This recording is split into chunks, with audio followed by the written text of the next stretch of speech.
Alright guys, welcome back to Strong Successful Male. So for today, I'm going to go over this great success story that was sent from a subscriber. This is from a guy, he is 35 years old, and he's going to share his story about events that happened about 9 years ago when he was 26 and got married. You're going to see here that this guy was your typical nice guy. Clueless nice guy, I might add, and rushed to get married to a woman that was completely wrong for him, and he did it, like a lot of nice guys, out of fear. Fear of being alone, and therefore his fear caused him to act in ways that was desperate, that was weak, which made her treat him worse. And you're going to see in the story, guys, she indeed does that. However, this guy eventually grows a pair, and he finally kicks her to the curb, with her certainly begging him for a second chance, and he's ever since then has been kicking butt and making his life much better. There was a point he was even considering ending it all, but thanks to my channel and other channels out there, it really helped motivate him to get his life together, to focus on his grind, his purpose, and now the guy's kicking ass and taking names and doing great. And so he's sharing his story for multiple reasons. One, obviously to show guys that you can move past these things and do well and all that, but also not to make the same mistakes he did. So that'll be a great one to cover here, guys. And this guy, for you guys to find entertaining, these guys writing in getting smacks, he's most certainly going to get his fair share, because God almighty. So, starts off, he says, hey SSM, I've been binge watching your channel for several months now, and I'd like to share my story, so I may help other men that are going through the similar situations get the help that they need. He says, I was raised old school, or so I thought.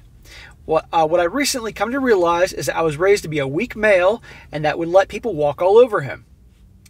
I've been quite a few relationships over the years, and they always went the same way. I've been cheated on more times than I care to admit.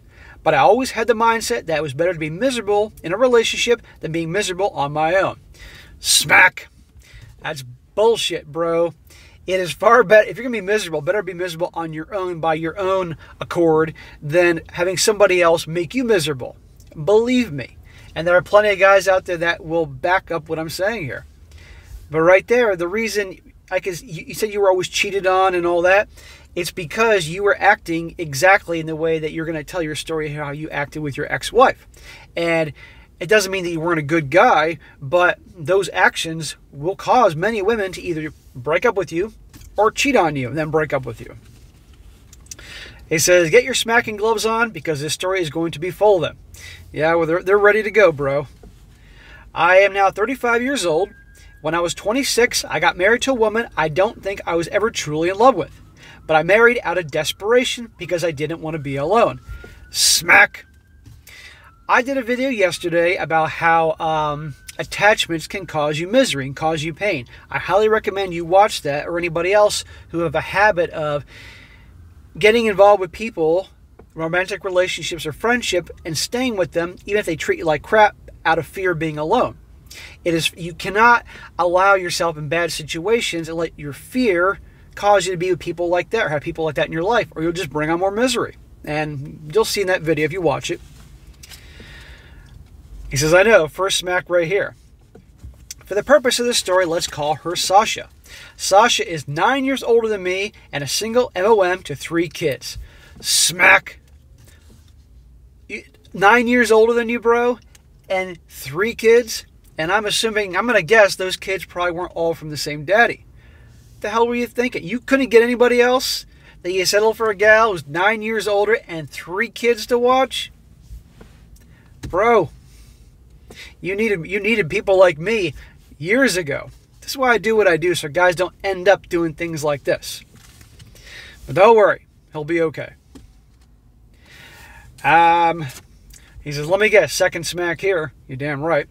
I moved in with her after only a couple weeks of living with her. I told you there's going to be a lot of smacks.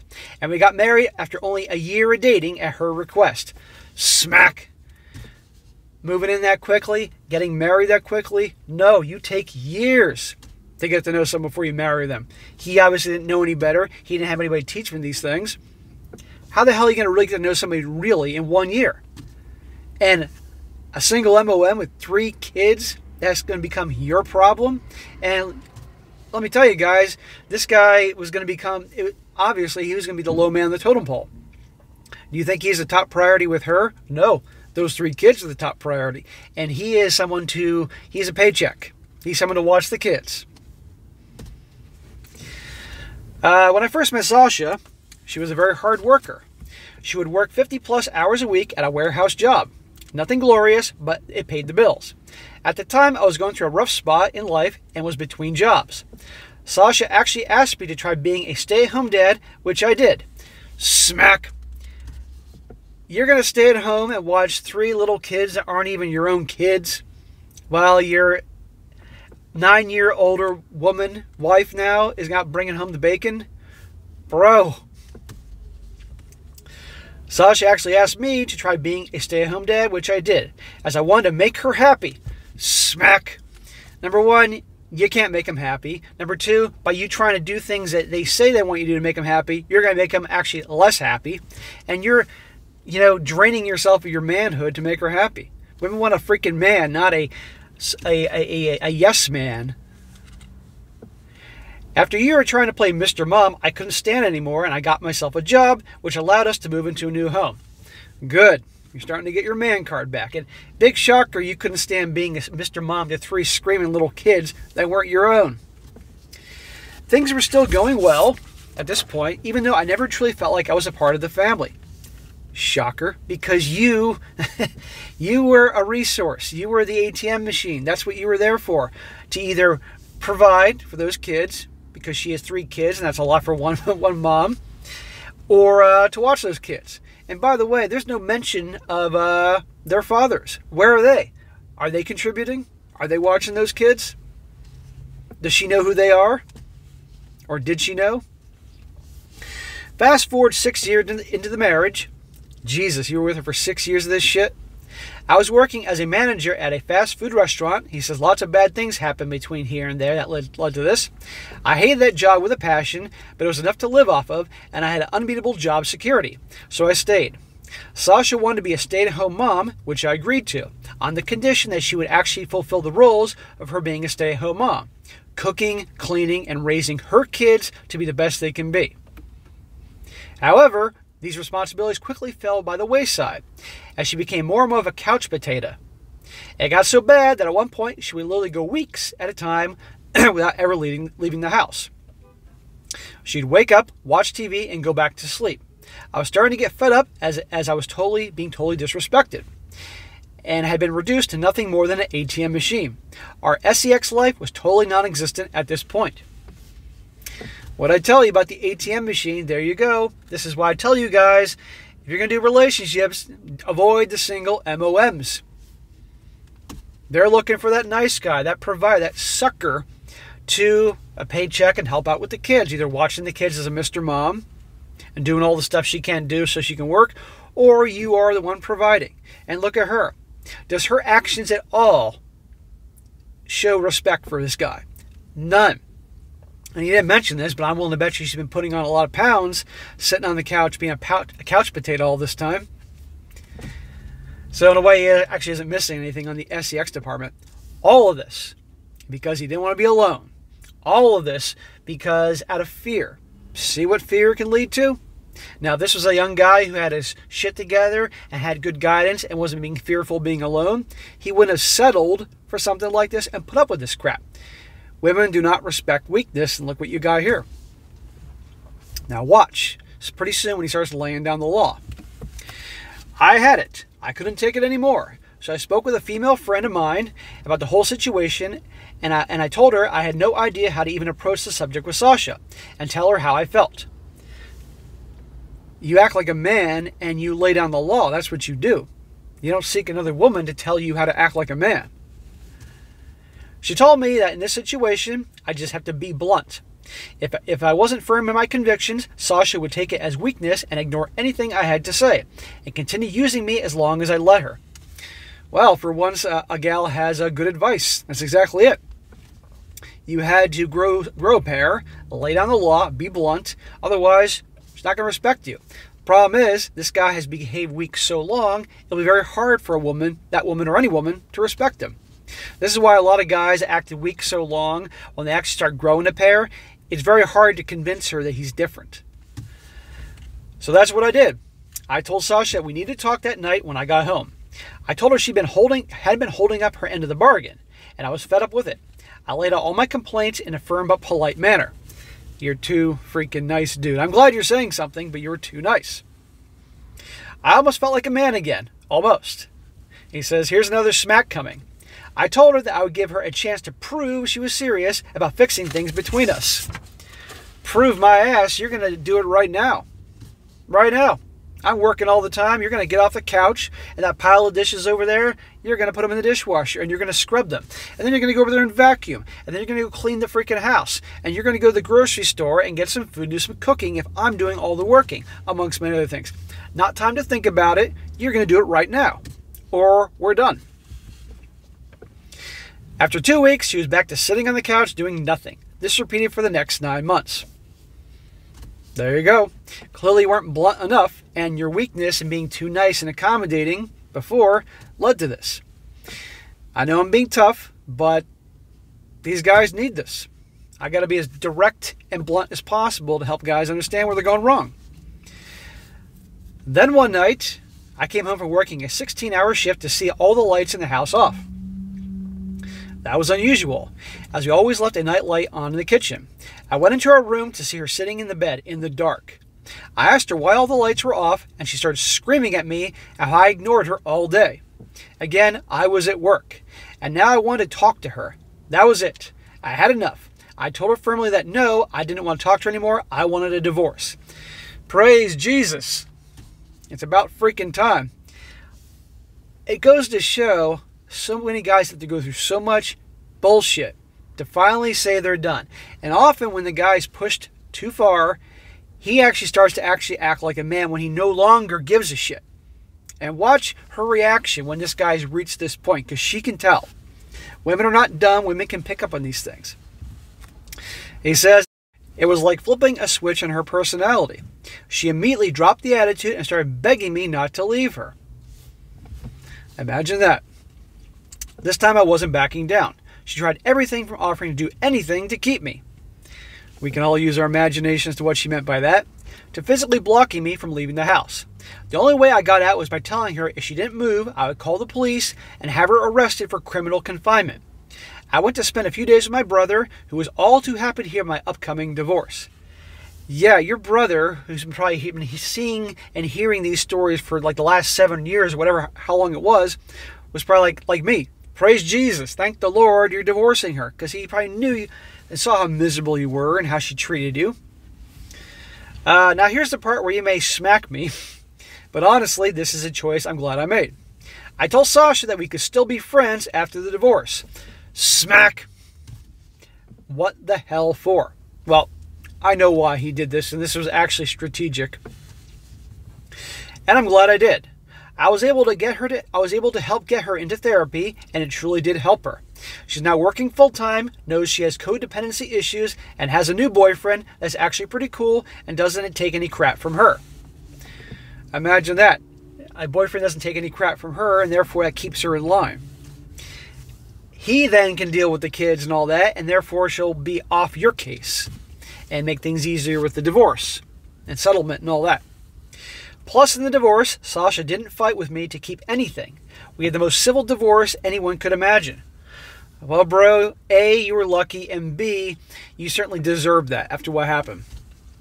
It's weird. Even though she made my life a living hell as my wife, we became better friends after the divorce. As you say yourself, sometimes truth is stranger than fiction. Well, I think one part was probably hoping that if she put on the charm and made things easy for you, maybe, just maybe, you stayed friends, that you might change your mind in the future and give her a second chance. Or it could have been other things. Who knows what's going on in their heads. So, on to how your channel helped save my life.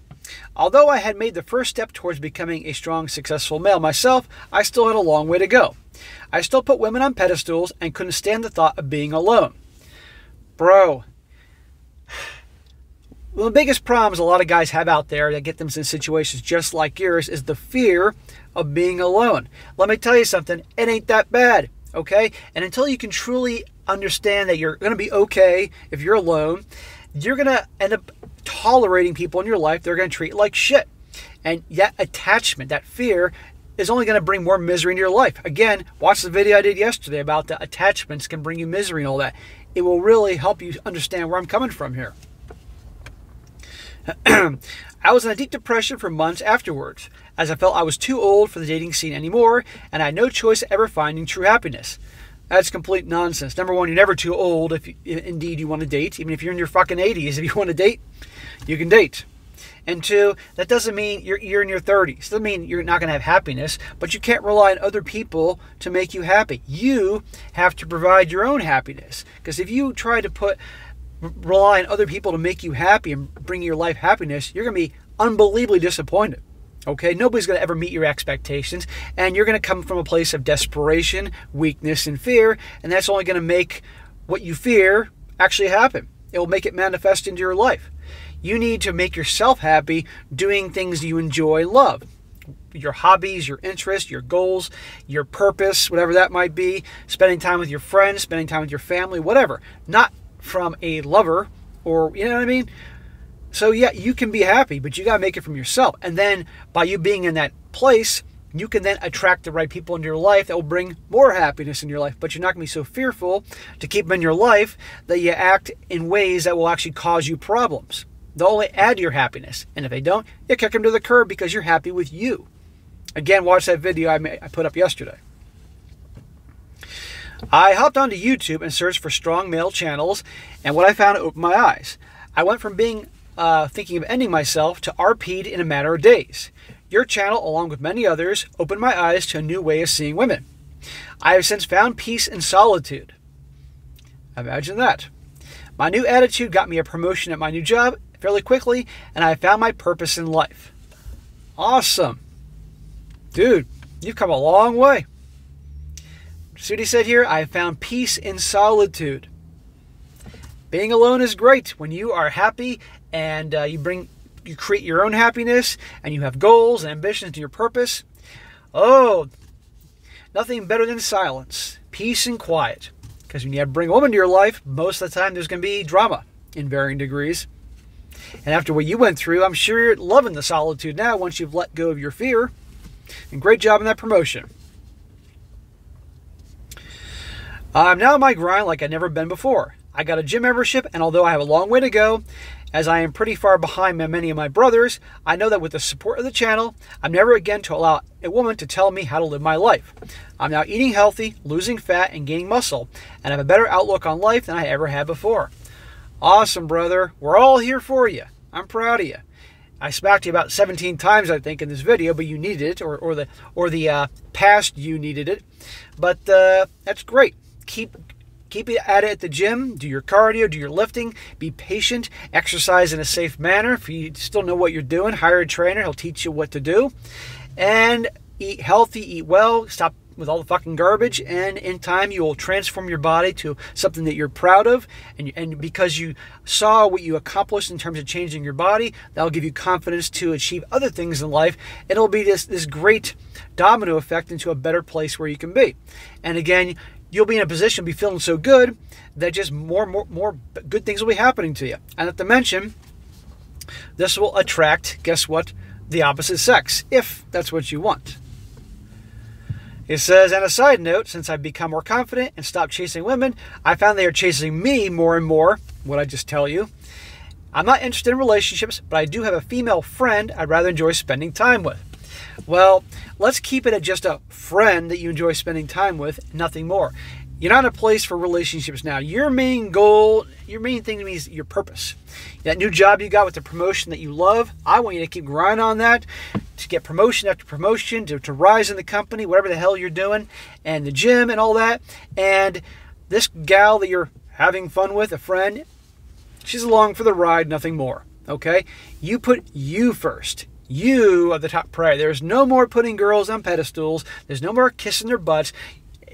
If any girl you date in the future is difficult or testing, you check them always. Not in a mean way, but you bring it up. And if they are a pain in the ass, you kick them to the curb because you're the prize. And you can replace their ass. I might add, now that you're in your 30s, guess what? You are in your prime because you're a man on his purpose. And he said you're getting noticed by other women. There you go. You're not chasing after them now. They chase after you. That's how it works. But you can't give a shit. You let go of that fear of being alone, that fear of loss. You'll be amazed what happens. So if anyone thinks that SSM is full of crap or that his channel doesn't actually help people in real life, I just want them to know that I would most likely not be alive today if it were not for him and the other men sharing their stories on here as well. Thank you, SSM, and thank you, brothers. Bro, I am so proud of you. You've come a long way.